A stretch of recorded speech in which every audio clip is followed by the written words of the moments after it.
time on Roadkill, we're shutting down drag strips everywhere we go with the 440 Dart and a lot of really weird tire spokes. Woo!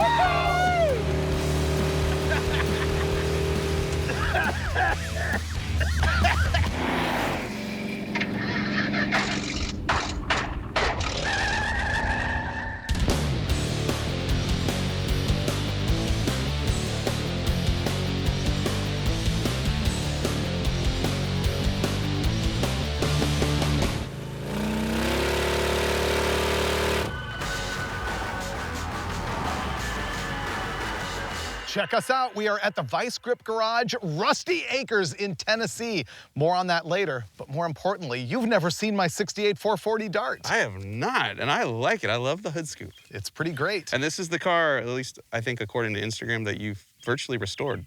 Virtually? Yeah. Almost. Yeah. Yeah, wait till you see under the hood. It's really impressive. This car has a great story. So it begins on episodes of Roadkill Garage, where me and Steve Dulcich were actually working on the Crusher Impala. We had dyno tested it, and we were doing burnouts everywhere out in the desert in this car, having a great time. We pull over at the side of the road for the crew to adjust GoPros and stuff, and this guy runs up to my window, and he's like, dude, I've got a bunch of dirt acres just a mile away from here, and I've got a 440 Dart that I'll let you guys thrash on. So we go over to this guy's house. Sure enough, he's got a whole bunch of dirt. Sure enough, I throw a bunch of donuts in the Crusher Impala, and then I blow a tire. And so he breaks out the 440 Dart. This guy, Dusty, and I are out in the field just spinning Brodies in the thing. And in the middle of it, I go, dude, you have to sell me this car. And he was like, I'm not so sure, this, that, and the other. So weeks later, I actually talk him out of it. The reason I had to own this car is it reminds me so much of the Cheap Thrills Dart that I built at Hot Rod Magazine in 1994 and 1995. A lot of people remember it because it was the car that had the hose clamps for transmission mount. It was so roadkill, like a full decade before Roadkill. And this is the same car. It's loaded what I suspect is a motorhome 440, 727 automatic. It's got a B-body 8 3/4 in the back. It's got 456 gears. It's just a fun car. But when Steve and I dragged it home, you would pop the hood and you would see this hideous teal and white paint job. So Steve and I pulled the engine out, detailed the whole thing, painted the engine compartment, put it back in, but it is still a turd motorhome 440. Here's my whole plan. We're here somewhere in the middle of Tennessee. I've got 2 drag strips I'm dying to go to, one of which is Memphis International Raceway. The track means a lot to me. Unfortunately, they're gonna close down. I wanna make my last pass. And after that epic drag strip I know you're gonna love, it's the most podunk hillbilly track you've ever seen, George Ray's Wildcat drag strip in Paragould, Arkansas. I'm pretty sure that's on a farm. Yeah, it is. I think it's a rutabaga farm. I want to go. And so that's our whole purpose here, and I'm sure we can get into some mischief and burnouts along the way, but there's a little wrenching to do to the car. It's got 456 gears in it, and we're gonna be on the highway, and I think we should throw some 323s in it that I mooched off of Derek from Vice Grip. That's hopefully not an open diff. Probably is, but he has a welder. Oh, Lincoln Locker. Yeah. I love that. Yeah, let's do it. Yeah. Okay, let's go over to the shop.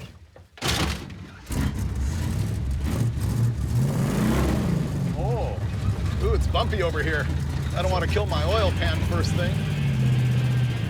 Ooh, think Derek needs us to mow the lawn? His backyard is very smooth. I think it is.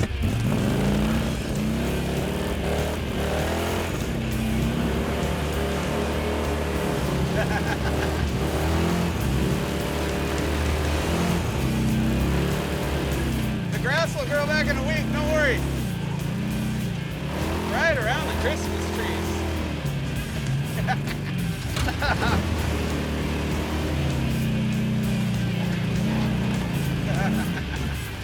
It died. No, it lives. No, it died. No, it lives. Maybe we're running out of gas.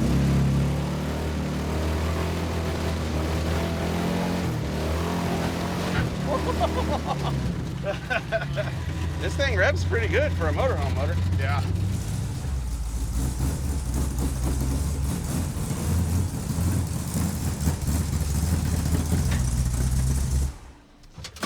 Okay. I may have plowed your field a little bit. That's all right. I thought I heard some motorhome goodness out there. How's it going? What's up, Derek? Good to see you. Good. Welcome to Tennessee.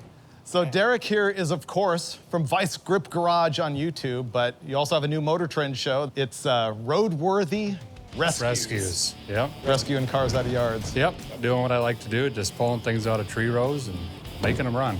Cool. That's what we're here for. Yeah, you got some work to do, I hear, huh? Yeah, I'm gonna mooch that set of gears off of you. I think that's the first one we should do. Is it's got 456s in it. Oh. So I wanted to install your 323s, and it needs posi or locker or welder. Lincoln Locker? And it's overheating, so we might have to deal with that, and none of the lights work. Oh, okay. Digical's not my favorite, but we'll make something work. Yeah. That diff is open. Do you mind welding it up while Derek and I pull this chunk out? Make sparks? Okay. Yeah. Yes, please. Okay. Yeah, let's get her up. 68 Dart is the best. This thing is unbelievably rust-free on the underside. I'm pretty happy with it. And it's gonna get rust-proofed a little bit more because I found a massive oil leak. I'm pretty sure that valve cover gasket has given up. And I wanted to change the header gasket, but you wouldn't believe how tight the header is up in there, so I don't think that's happening. The 440 in the A-body is a tight fit.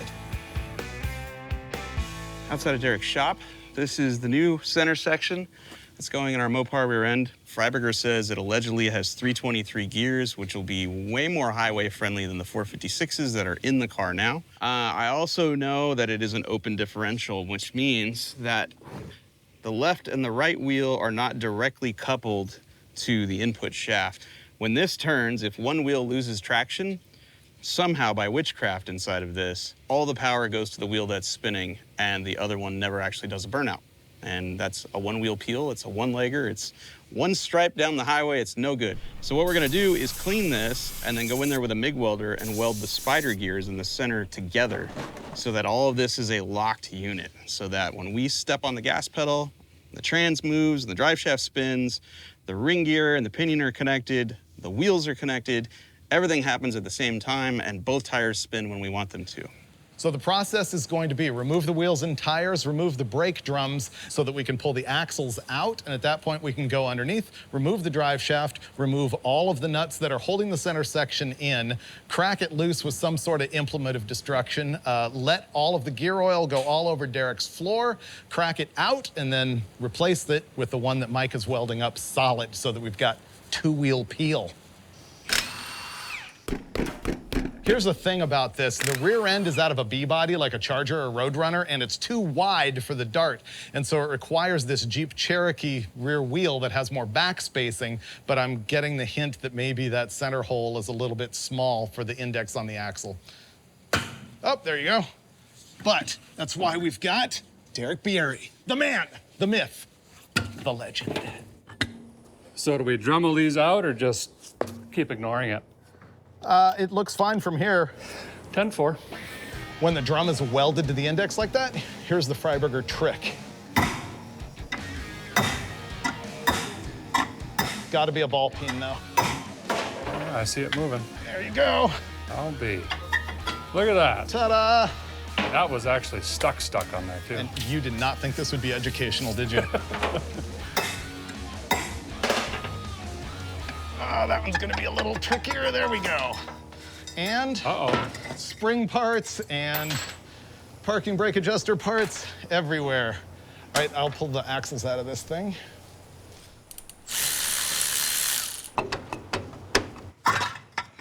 I've got goop already. You got that part? Yep. Yep.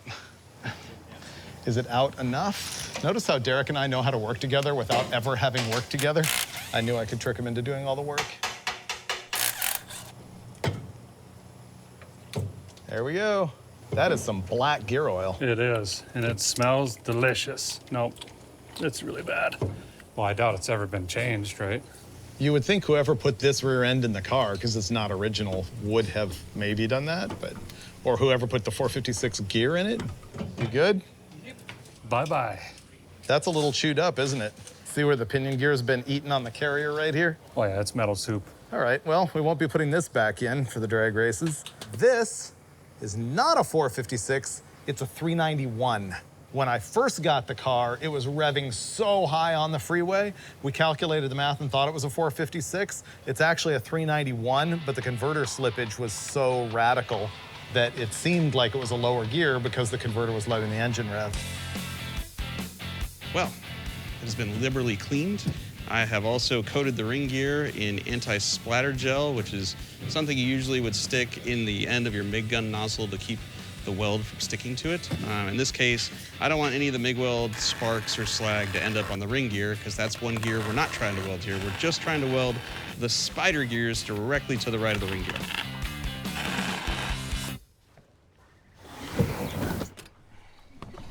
When I took the drum brakes apart on the back of the Dart, there was a couple of the springs that hold the shoes together that were completely broken in half. And I said to Derek, hey, I noticed you got a couple dusters out in the Rusty Acres here. And so we're gonna take apart whichever one runs best.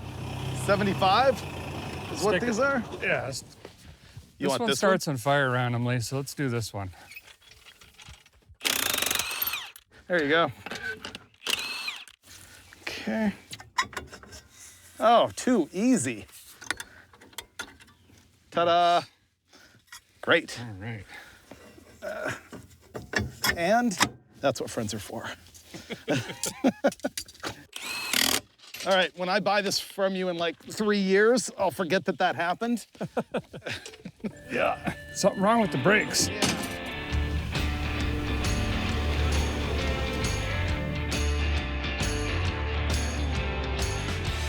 Goop. Goop. I'm not doing a very pro job right here. All right, slam her in. So see, now when I turn this round thing is connected to that round thing, and that round thing, and then this round thing and this round thing are all gonna spin at the same time. Look at that. That means 2 tire tracks.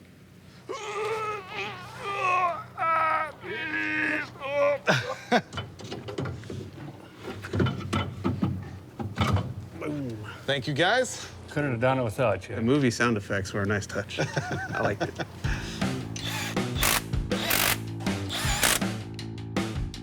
The Mopar 8 3/4 rear end's a little bit different than a typical muscle car rear end because you have to set the axle, bearing, end play. Think of when you put together a front disc or drum brake setup. You know how you have 2 tapered roller bearings and you have to tighten the big nut just to get the preload just right? You're doing the same thing here. It's got a tapered roller bearing on the axle, and there's an adjuster behind here that you're gonna see me adjusting with the screwdriver and a hammer because you wanna get rid of that and just seat those bearings. This rear end happens to be missing the little clip that retains the setting, but let me see if I can fix it. There we go. Done.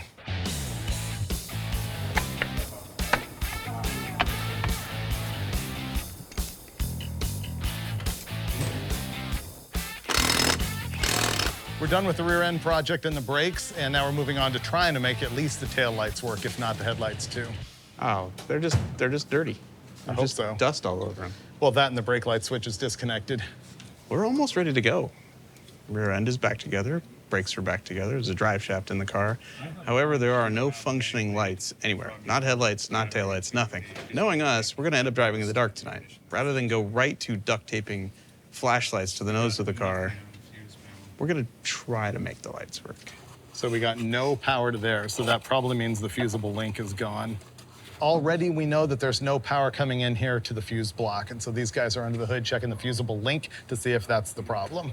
There's not a lick of wiring in the nose of the car. Nothing. Well, I know where to find one. I do know where to find one. All right, we're gonna go scab more parts off of Derek's Duster. This time, the whole front engine wiring harness. Poor Derek thought we were only gonna be here one day. We were troubleshooting the wiring on the Dart right up to the point where we realized there was no wiring from the firewall forward. And so we're gonna scavenge it off this car, which should be essentially the same thing. Derek says this one did in fact have an electrical fire, so it's the perfect donor. Oh, it's already unplugged. See? Yeah. Telling ya. We just start ripping. Don't need that where we're going. Should we bring these with? Sure. If you're in a donating mood, I'm in a receiving mood. All right. This will fix it right up. No chance.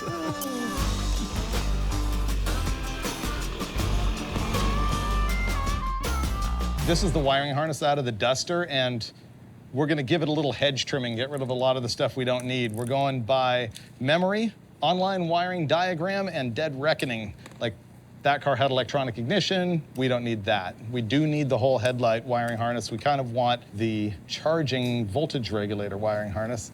All right, let's plug it in. So that would be your side, right? Alternator-ish. Yep. This would kind of come this way. Whoever restored the engine compartment forgot to put all the wiring back in here. I don't see a single ground cable, charge wire, nothing. It's impressive that it even ran.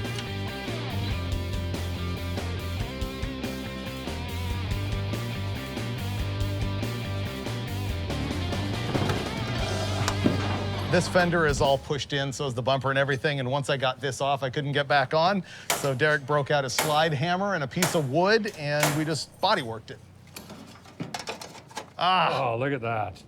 like a glove. Perfect. Nice. Thank you. Yeah, look at that.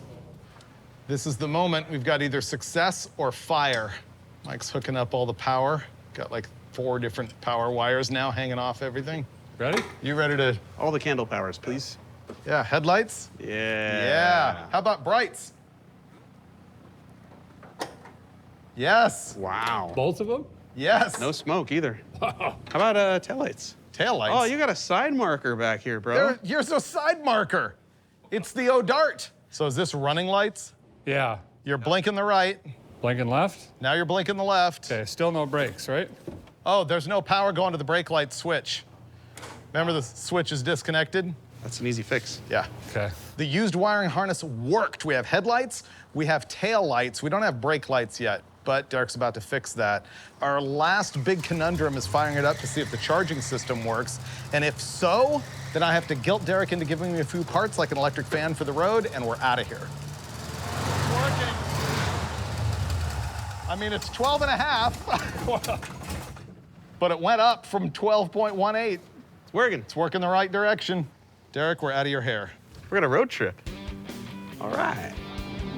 Notice that the hood pins are the ends of bungee cords. All right, thanks again. Yep, you're welcome. See ya. See you guys. Think we'll make it past the end of the driveway? I hope so. That's where the warranty stops. I helped the exhaust leak a little bit, Yeah, that's not as bad as it was. and we did it. Out the door. Oh, this is a welded rear end. I can tell. Yeah, it's like race car stuff. Uh-huh. Yeah, full race, 323 gears, welded.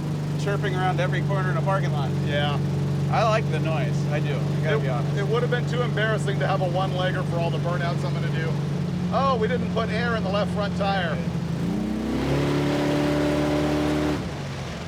You're like, we don't have enough air in this tire. Wow, this thing's fuming me out. It is stinkier now. I think that's the fuel leak, though. Maybe. Yeah, it might just be vaporizing all the fuel. It's cruising pretty well. The Dart's good. At least in the evening temperatures, it cooled down too. It's running a little above 190. It's a lot of fumes. It's pretty fumy. Yeah. Going full on happy dog mode. Get out the window. All right, that's better. Much better. I don't know if that's exhaust. I think that's the gasoline. You're right, that's raw gas. Yeah, I smell fuel. Yeah. Oh, there we go. I got the perfect position of the hand. Do the hand scoop? Yeah. Yeah. Ducting the fresh air into my nostrils. Straight to the gills.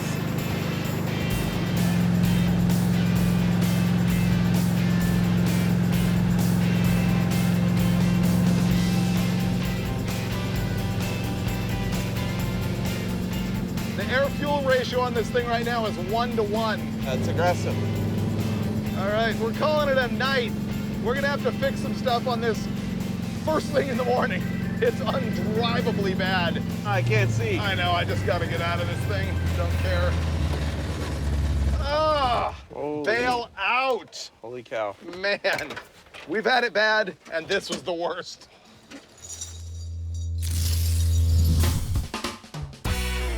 Good morning from steamy Nashville. The drive last night was excellent. except for the parts that were intolerable. Yeah, all 34 miles of that drive was pretty much the worst I've had in a decade. Yeah, our eyes were bleeding from the gas fumes and exhaust fumes inside the car. So we got to deal with that and overheating and no fuel filter. Valve cover gaskets are all leaky. Yeah, oddly enough, the engine compartment restoration didn't include any of the things that make the car work, like wiring and a fuel filter. I don't know. It's weird. It looked great, though. It looks amazing. It just works like crap.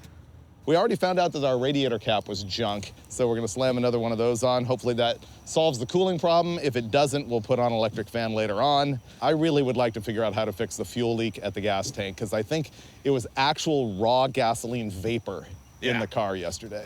So I'll take this off, tape around the neck as best I can, put this back on, put a hose through it, tape this whole thing, and maybe that'll help. Maybe.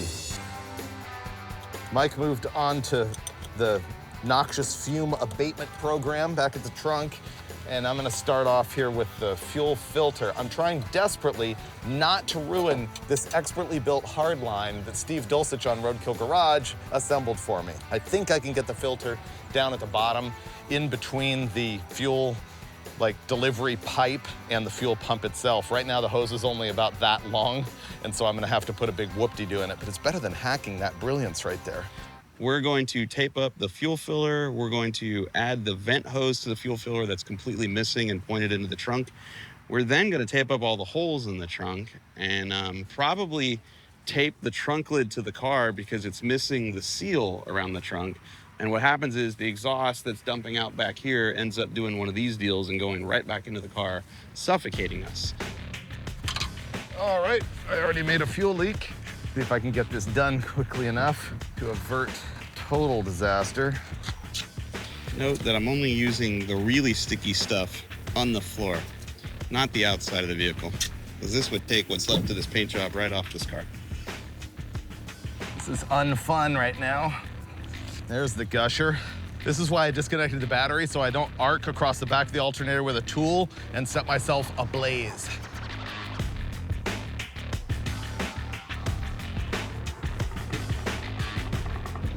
I'm gonna check the valve cover gasket here. Both valve covers are leaking hideously. The problem is these stamped steel covers, I can almost never get them to work, especially, look at that junk. Oh, that's why, this is the hard type of gasket. This type of stamped steel valve cover typically doesn't work very well on these heads because there's no machined rail for the gasket. It's just cast on the stock head. And this is all trash. The new gasket here is cork, which is softer than those ones that came off. It's more appropriate for the stamped steel valve cover, and they've got these little tabs that'll lock it in. So this stands a better chance of not leaking. Not a 0% chance, but it has maybe 10% better chance.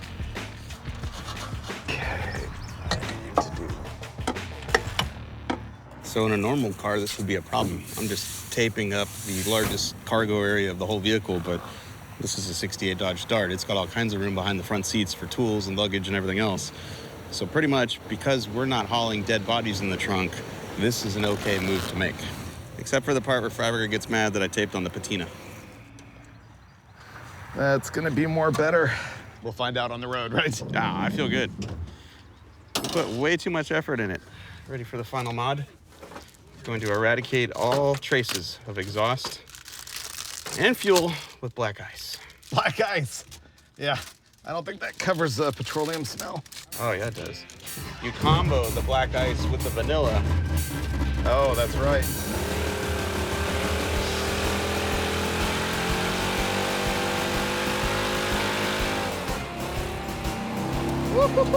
That was a good one.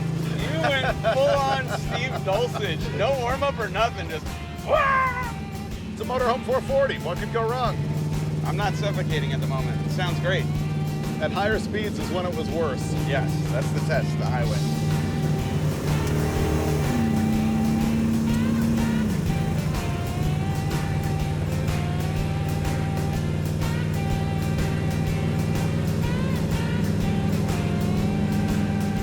I'm not dying yet. Not yet. I smell a little bit of exhaust. But that's normal. It's not as bad as it was, though. I think our new radiator cap's working. I do, too. It's at like 180 degrees right now. radiator, the tape, the black ice, it's all working. We're gonna make it to Memphis today. I just threw that out there. Ooh, we might drag race. Maybe. Well, it's been an interesting couple of hours. First off, we ran out of gas, which was expected, but man, that was a hairy freeway. Those semi-trucks were close. But we filled it up with, by the way, an excellent gas can. So then it started to rain here really badly. So we took our opportunity to stop here at Texas Tire because we'd been carrying a set of tires that Derek gave to us, and I know it really let him down if we didn't break them in properly. Yeah, So you gotta that's- warm them up yeah. before you get back on the open road. Of course. Yeah. Yeah, so that's what's gonna happen right now. Ready? Do your worst. I hope this works. It's working. They're yellow.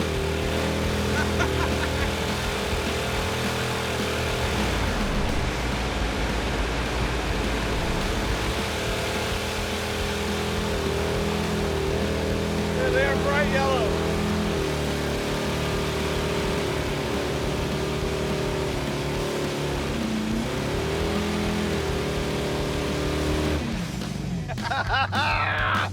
Yes! They work. Yellow tire smoke. Oh, that was awesome. Oh, that was fun. Yep, Derek gave us yellow tires. He always goes with the blue and the red. Apparently he gets these things from Australia. Yeah, the smoke looked like lemonade. Lemonade flavor. Remind me not to spin it out with the locked rear end in the rain. Okay. All right, we're headed to Memphis International Raceway. It is only 78 miles. What does your weather app say about rain in Millington? It is thunder, lightning, and raining there right now. A 90% chance of still raining at 4 and 5. Oh, that's not good. But after that, no. I want to go there anyway because the next time I'm able to get to Memphis, that track is going to be a warehouse. Yeah. Gone. Like you said, we should just go. One way or another, I'd like to see it once more. Yep.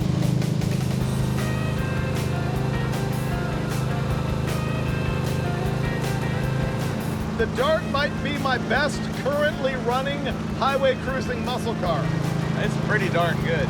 Not that many people get to drive around with a 68 Hurst Hemi Dart hood scoop.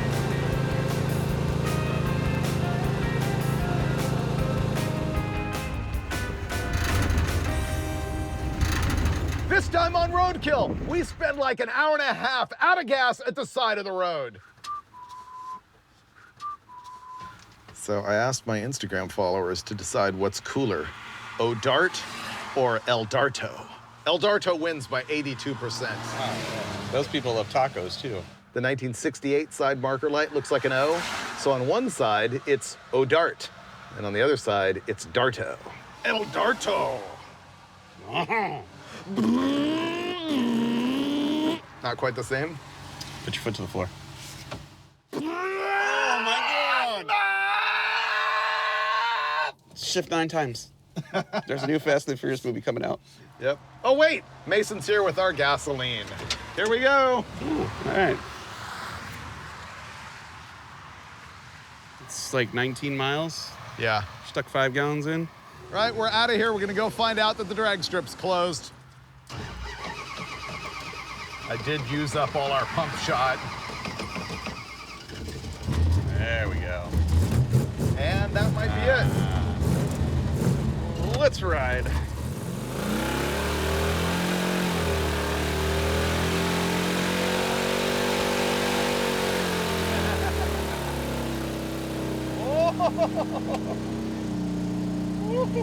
Not much smoke, it's too rainy. Oh man, the locked rear end in the moisture's unsettling. Yeah.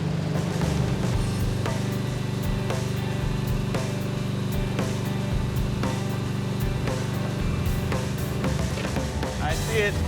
This place had a circle track, a drag strip, and a road race course. All gone. The first time I ever announced a drag race was here.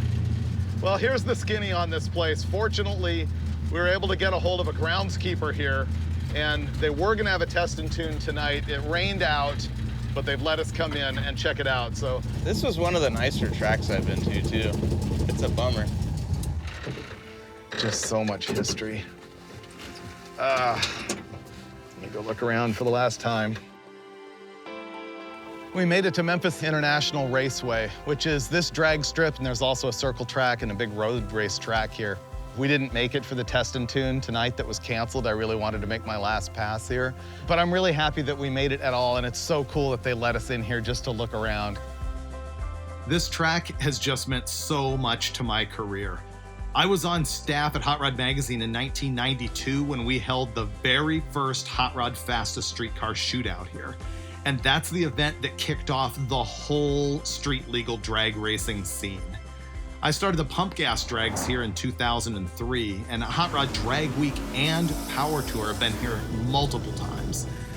This is where I announced my very first drag race, and on Roadkill, we raced the road course here during one lap of America. It's not definite that the drag strip here is gonna close, but it is not looking good.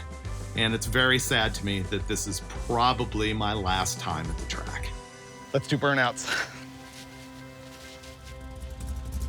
This is quite a water box. Yeah, it is.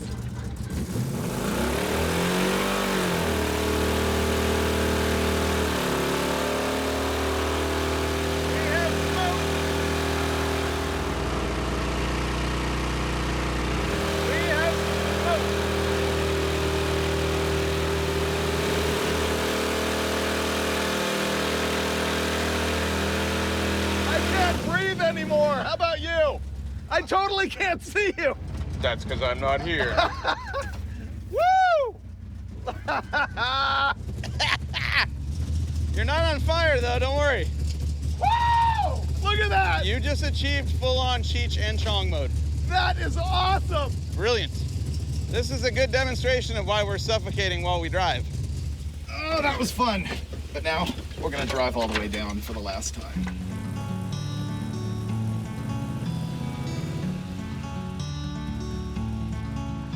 Well, I hope to cross this finish line at wide open throttle, but I'll take it. This has been awesome. You did win. The other guy didn't show up. You know, the road course here was where we first started having the fastest streetcar cars drive a so-called street test. We made them do 30 miles in laps, and a bunch of them overheated and couldn't start again and we're out. Wow. We did the drag strip, we did the road course, and the final element here at Memphis International Raceway is the 3/4 mile paved and banked oval track. It's been closed for a while, but it's still here, and Finnegan's gonna drive the 440 Dart for the first time.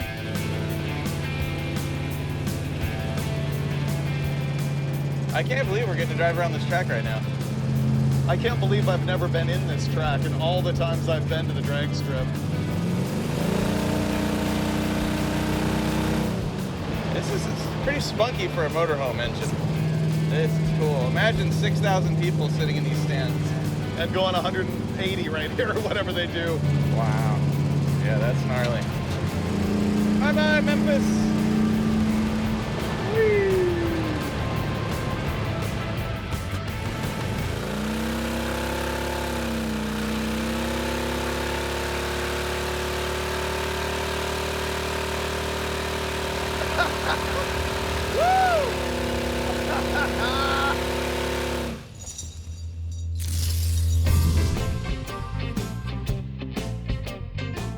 Man, Beale Street right here in Memphis, the home of the blues. We had a fun time here last night.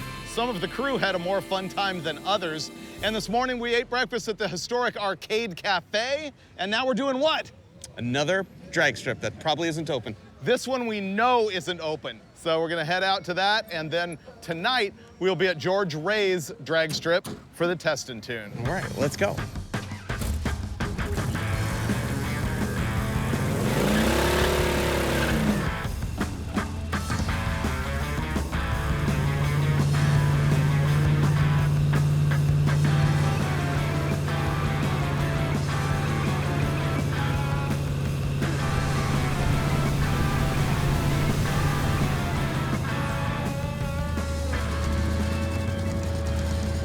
So what we're looking for is Lakeland Dragway. Lakeland.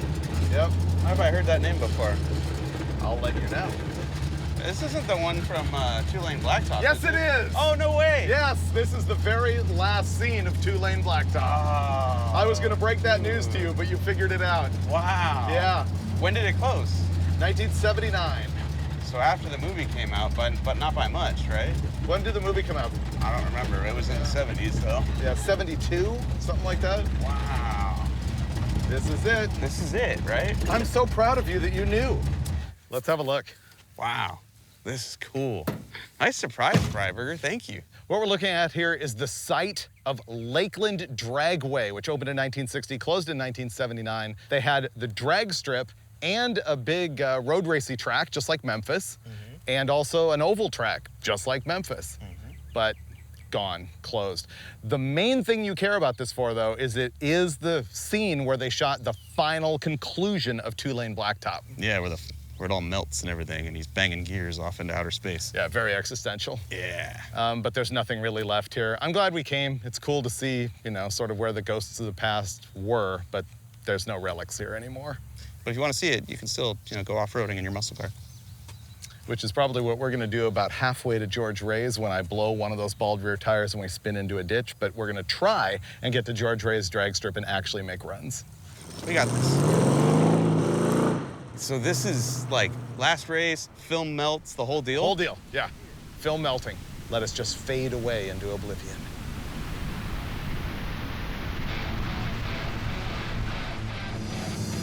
Here's the bridge and Mud Island. I've yet to break down on this one. Welcome to Arkansas. All right, we made it into Arkansas. Our next stop is gonna be George Ray's Wildcat Drag Strip. Where you race at your own risk.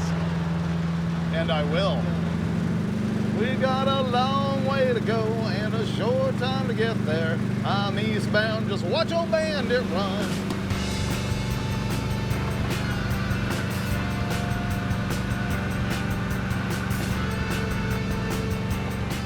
We made it to one of the most unique drag strips in the country. This is George Ray's Wildcat Drag Strip just outside of Paragould, Arkansas. And I had to bring Mike. Way back in 2008, I was taking the muscle truck on a cross-country trip, actually to Memphis, for the very first LS shootout. And we stopped by here, and I was able to meet George Ray, the guy who founded this track in 1961. And what he told me is that he had taken one of his cars to an NHRA race, and they wouldn't let him run because he failed tech.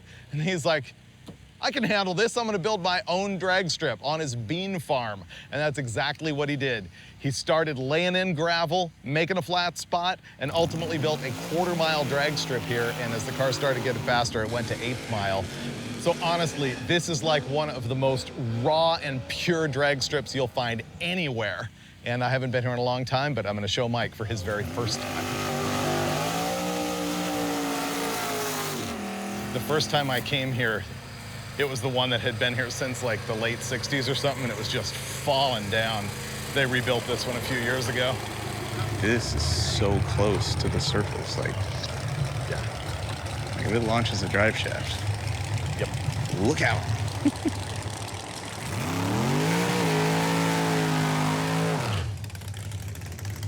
Look, they're actually laying down traction compound. Did you see that? Oh, yeah. I've never sat this close, no barrier, to cars launching.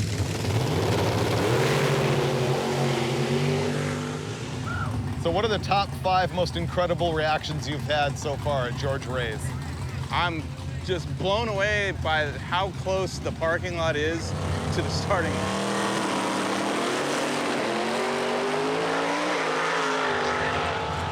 These are some pretty good cars. I think we need to bring the level down a little bit. Yeah, I mean, we need to show them what real fun looks like. I'm pretty sure they'll let you drive the Dart in shorts. I'm pretty sure they'll let you drive in flip-flops. All right, we should go race before it gets dark.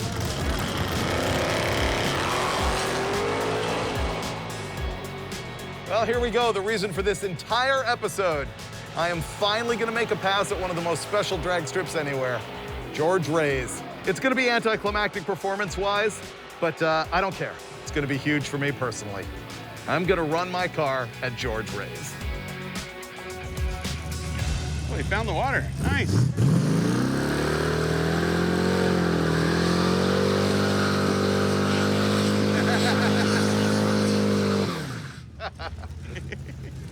just occurred to me there's no scoreboard, right? So like I won't even know what he runs, and it doesn't matter. Just the fact that we made it here, that's all I care about.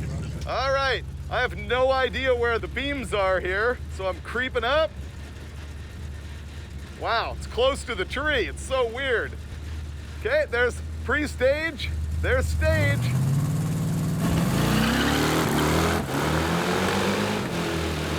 Oh, it's just so loose. Wow. Okay, that was super sketchy, even in a really slow car. Oh, man. So here's how hardcore this place is. David was skating all over that racetrack. Like I was like, ooh, lift, man, lift. Not a peep from the crowd here. It's like nobody even noticed. They're like, okay, yeah, let's get the next thing up here that's way more impressive or sketchy than what they just saw.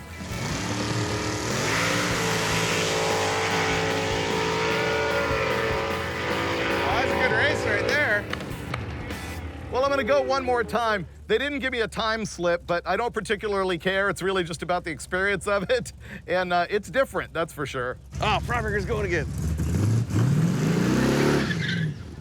Oh, some strategery on his part. Okay, gonna make one more run here.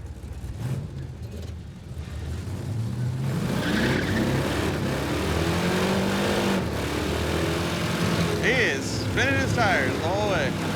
Wow, it is so loose. Ah, I spun him in third gear, and it died. I think I sloshed my gas away from the pickup or something. Third gear, it just fell on its face. It's unbelievable how little traction this thing has. I consider this a gutless car. It is on street tires.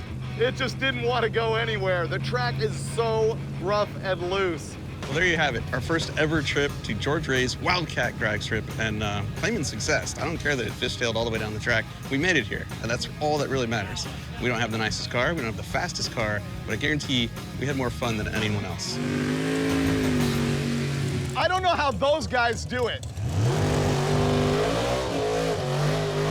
I don't know, but yours was the sketchiest pass as I've seen. I know, isn't it unbelievable? All over the place. Yeah, you were living. It was annihilating the tires all the way down, except for that last time I went into third and it fell on its face. I think it was sloshing gas away from the pickup. I don't think any of that matters. All I think that matters is that you just get here and go have fun. 100%. And whatever. That's what it's all about. Yeah. This is a bucket list item, as we often say. Just cross it right off. Cross it off. I'd been here, I'd talked to the man, I'd never made a pass, and it's handled. George Ray's is the most roadkill drag strip ever. And what a road trip this has been. I proved that my new big block dart is a great streetable beater.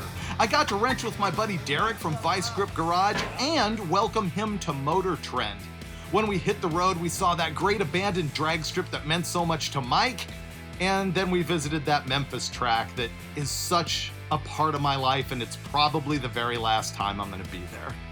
But then we end on a high note at George Ray's, where I was able to rip a couple of passes that I've been waiting to make for 14 years since I was first there. It's just another example of Roadkill setting goals with buddies and making them happen. You know what? Forget the gas prices right now. Just eat more mac and cheese. Maybe skip some of the car mods you were planning on making and then hit the road. That is the Roadkill way.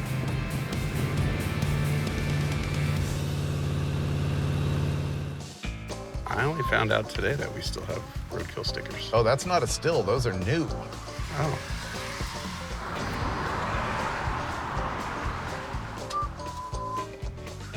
I've been trying to peel this sticker for 5 minutes. Okay, there we go. I got it. Quality. I got it. Can I put this here? It's your car. Right there. Boom. That's not even straight. Nothing on this That's actually car. pretty good. Yeah, nothing on this car is straight. You're really hard on me.